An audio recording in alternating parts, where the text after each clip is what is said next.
পাহাড়ে অগ্নিকাণ্ডের ঘটনা এড়াতে শৈলশহর দার্জিলিংয়ে বড় পদক্ষেপ প্রশাসনের।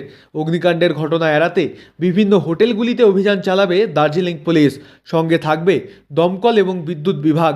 পর্যটক এবং স্থানীয়দের নিরাপত্তায় কড়া পদক্ষেপ নেবে দার্জিলিং পুলিশ প্রশাসন। জানুয়ারি মাসের 23 তারিখ দার্জিলিংয়ের নেহেরু রোডে অগ্নিকাণ্ডের ঘটনা ঘটে। এরপরেই নড়েচড়ে বসে প্রশাসন।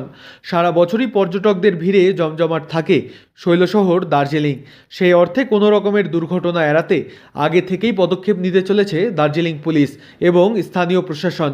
সাধারণত প্রশাসনের পক্ষ থেকে জানানো হয়েছে, বিভিন্ন সময় বিভিন্ন হোটেলে শর্ট সার্কিটের কারণে অগ্নিকাণ্ডের ঘটনা ঘটে থাকে। সেই অর্থে বিদ্যুৎ বিভাগকে সাথে নিয়ে বিভিন্ন হোটেলগুলিতে অভিযান চালানো হবে। ইতিমধ্যেই শৈলশহরে অগ্নিকাণ্ডের ঘটনায় দার্জিলিং পুলিশের পক্ষ থেকে দমকল বিভাগ, বিদ্যুৎ বিভাগ এবং স্থানীয় প্রশাসনকে সাথে নিয়ে হোটেল অ্যাসোসিয়েশনের সাথে বৈঠক করা হয় এবং সেই বৈঠকেই বিভিন্ন হোটেল অ্যাসোসিয়েশনের সদস্যদের 2 সপ্তাহের সময়সীমা দেওয়া হয়। এই সময়ের মধ্যে বিভিন্ন হোটেলগুলিতে ইলেকট্রিক তার পুরনো হয়ে গেলে বা বিদ্যুতের তারে কোনো সমস্যা থাকলে এবং হোটেলে তারা কত পরিমাণ বিদ্যুৎ ব্যবহার করছে তা সমস্ত কিছুই তাদের আপডেট করতে হবে।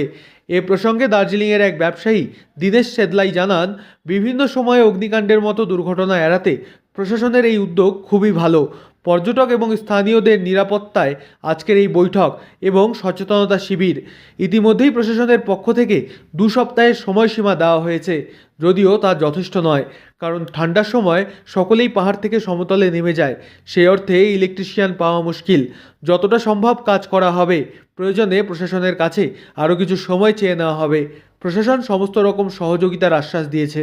23 तारीख को जो नेहरू रोड में आग लगी थी, इसके बाद उन्होंने पुलिस वालों ने बोला था कि 26 जनवरी के बाद वो एक मीटिंग बुलाएंगे जिसमें अवेयरनेस कराएंगे कि क्या क्या चीज़ों की रिक्वायरमेंट है।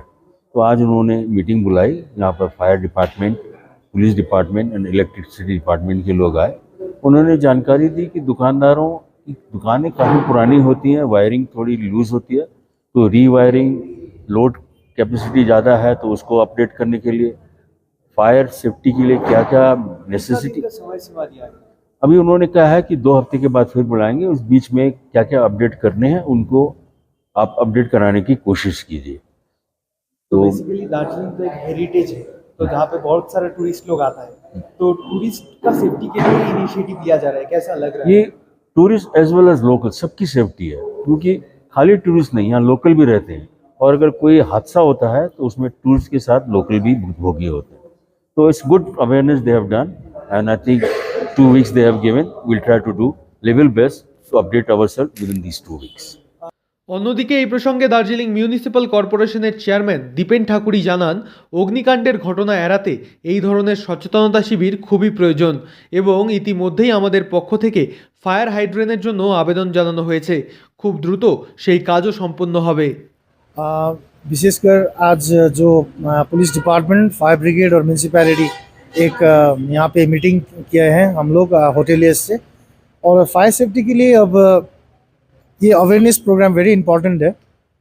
अभी अवेयरनेस प्रोग्राम और उसके बाद हम लोग फायर हाइड्रेंट का, म्यूनसिपैलिटी फायर हाइड्रेंट का प्रोजेक्ट चलाने वाले हैं, प्रोजेक्ट कर रहे हैं। उसका DPR ऑलमोस्ट तैयार हो गया। तो हम सरकार से भी यही दरख्वास्त करते हैं कि हमको वो फायर हाइड्रेंट का एक प्रोजेक्ट दिया जाए, ताकि हम लोग दार्जिलिंग शहर में बहुत छोटे छोटे जगह है जहाँ पे फायर ब्रिगेड का गाड़ी नहीं जाता है, वहाँ पे हम लोग फायर हाइड्रेंट लगा के फिर फ्यूचर में जहाँ भी एक्सीडेंट होगा वहाँ पे हम लोग वो फायर हाइड्रेंट यूज़ करके फिर वहाँ पे हम लोग वाटर सप्लाई कर सकते हैं।